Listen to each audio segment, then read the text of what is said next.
All right, peace family, peace family. What's going on? Your boy Cornez here with Purcell Investments. Like, subscribe, drop down in the comments. You know what I'm saying, do my best to interact with you for sure. This is just a platform where I like to share people, what they have they're interested in building business credit, interested in starting a business, interested in real estate, just in things that in general can help us level up, and pretty much just showing you a little bit about what I'm going through and what I'm learning in my journey. I'm not no guru or nothing like that, man. I'm just sharing my experience with you, and if it resonates with you, you know what I'm saying, cool, and if you have any information for me, as always, drop down in the comments and I get back to you. All right, what this topic is talking about today is wholesaling real estate. What is wholesaling real estate, right, and how to do it? Simplified, when you're wholesaling in a business, you find something at a discounted price and you sell it for more. Most of you people in business, whether it's street business, real business, understand that concept about commerce pretty well, right? All right. So now that we understand that in the simplest form, wholesaling real estate is simply finding a discounted property, contracting it, and assigning the interest in that property into somebody else, right? That's the basics of it. That's the simple version of it. Let's get a little bit more in depth with it. Here's a basic formula for what you're looking for, all right? You have a motivated seller that needs to sell their house. Okay, a motivated seller, that highly motivated seller. Why would they be highly motivated? Divorce, recent death in family, to avoiding foreclosure, relocation due to a job. There's a lot of crisis. There could be health. There's a lot of things involved here. All right. They need money fast, to pay for something, or that they're so behind that, or the house needs too much work after their grandma passed away. They don't know what to do with it. These are all different scenarios. Okay. So highly motivated, not somebody who's just like, oh, I want to sell my house and it's in the best condition. You're not looking for that. You're looking for people who actually need help. You're providing people a service. So keep that in mind. You're finding them a solution. All right. That's what we do. We have problems. We find a solution to it. You know what I mean? So too smart to be broke. Get that. All right. Now, so you find a motivated seller and you contract the property. Boom. And then you assign your equitable interest in that property, in that contract, to somebody else. So let me break that down for you. You're approaching the property as if you're going to have this mindset. I'm going to this property, I'm going to buy it, right? And then you'll get it under contract. And when you get it under contract, somebody comes along and says, man, I want to buy that house. That's a good deal. How about I pay you $5,000 to take over your equitable interest in that property? Because now that you got a contract, you got the equitable rights, you got equitable interest. So somebody can, you can assign that to anybody, or somebody can say, hey, I'll give you $5,000 to assign that, or whatever the fee is, whatever you feel is worth. Say, okay, well, I don't have to do no work to the house. I can just assign the contract to you, and I don't really have a headache of dealing with contractors. All right, I'll do it. That's kind of the gist of it. So you kind of put things in perspective. All right. So boom, you find the property, you contract it, you sign the equitable interest, you make it to closing. We'll take it to the next step because I know you have questions. You're probably gonna have questions. All right, here's the formula. Right? So a house is worth $100,000 after repair value. What does that mean? On the market, when it's fixed up, looking good, floors, toilets, roof, everything is looking good. After repair value, ARV is $100,000. What you want to find is a house that has an ARV. Say we use $100,000. Say the formula is 75% of the ARV. In this case, will be $75,000 minus any repairs. So say the repairs needed in that house is $25,000, right? So now we know we got to get this house at $50,000 for it to be a deal, because the ARV 75 minus the 25,000, that's 50,000. But you have to account for you getting paid. So if you want to get paid $10,000, then you have to say, you know what, I'm going to get this property at 40,000 so I can make my 10. Do that math.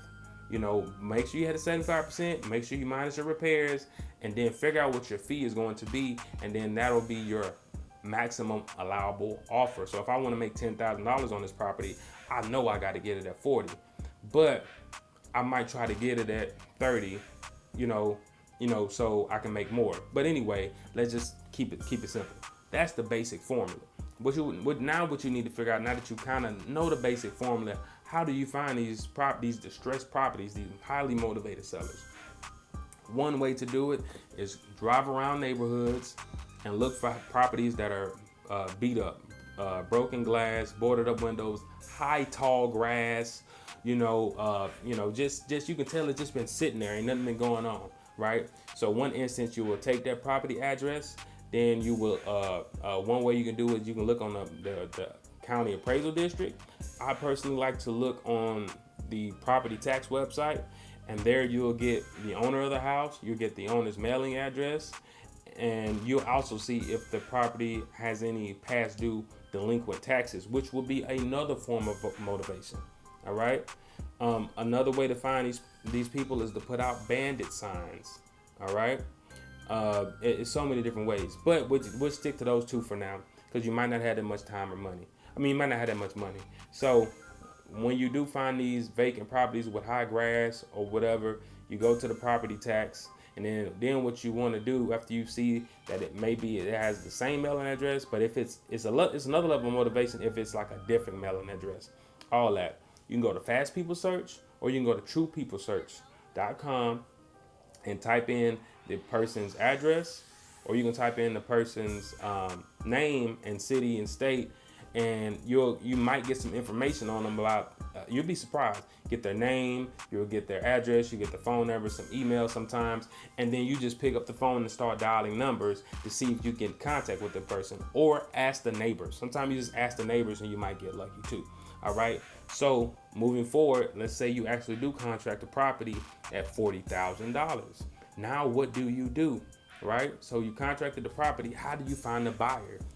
A good place to find buyer is at tax auctions. Tax auctions here. All right. People have cash. They're bringing cash. They have to have cash. So that's what you're looking for, cash buyers. And that's a good place to network, meet people, tell them what you do, get you a list of serious cash buyers, tax auction. Boom, there you go. There's one place. Let's see. Another way to find cash buyers is to actually, add some title companies. And then again, you need title company. You need a good title company anyway, but we'll talk about that in a little bit.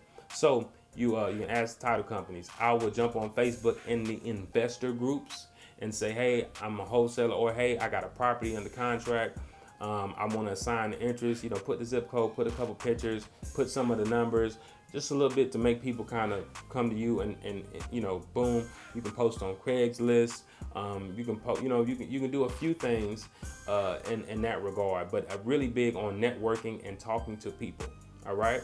So boom, you done enough networking. You went to the tax auction. You posted on Facebook. You posted on Craigslist. You put bandit signs on the side of the road that say "House for sale, worth $100,000, selling price $50K." You're going to get phone calls for sure off of that white sign on the side of the road. You're going to get some kind. If you want to sell, if you get a property in the contract, you want to sell it, get a white sign. Get you. I did a bandit sign video. Get a white sign, get a stake, post it. It's kind of in the area, and people are gonna call you. But don't use your real phone number. Use like Google Voice or something. So anyway, boom, you got that done, right? So and then when you're putting properties under contract as well, you want to have a good title company. So it is a good practice to call around the title companies, ask them, do you do assignments? Do you do double closes? All right. Or attorneys, talk to real estate attorneys, talk to title companies, talk to other investors. Really, that's a nugget, and ask them what they do, and actually reach out to some people in your city, get a mentor, get in some groups, network with people. That's a good way to build relationships and learn the business. All right. I can be long-winded talk about this stuff, but in general, this is what you do. You find a distressed property, you got the formula already, you assign your equity interest over to the end buyer. All that gets submitted to the title company, and when you close, you get a check. All right. So remember, you're just finding a solution to a problem. You know what I mean? So if you don't have much money, driving for dollars, searching tax records, Fast People Search, True People Search, get creative. Look for them on Facebook. these are things that you're going to have to do. Handwrite them letters if you have to. If you can't get them on the phone and you got that mailing address, handwrite them letters. You know, it might take some time, but whatever you do, be consistent. There's other methods as far as bandit signs. I'll drop a link to where I get my bandit signs from.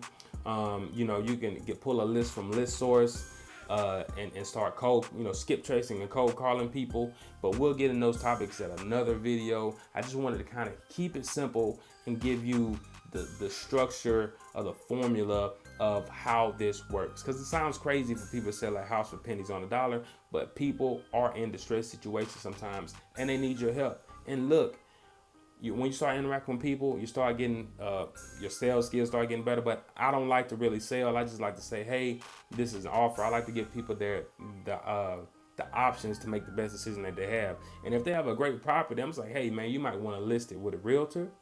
Have you thought about that? Have you thought about keeping it? Now, when they start telling you no and no, they're a little bit more motivated. But everybody's situation is different. But can you get out here and make money in real estate with little money, with time on your hands? For sure, highly possible. Highly possible. It's just about, do you have that grit to do what it takes to go out and talk to people, to be consistent, to just be consistent, even when you get to the points where you're tired and you don't feel like it or you don't know, just keep on, you know what I'm saying? So anyway, appreciate y'all. Hope that helps somebody out here. Anyway, like I was saying, hopefully they help somebody out, you know what I mean? Just wanted to give y'all the basic little rundown of how that goes. But hey, if y'all got any recommendations on videos that y'all want to see or topics y'all want to have me cover more in depth, please let me know so I can have a direction of videos and kind of get that going for you. But anyway, you know what I'm saying? Love, peace. See y'all later.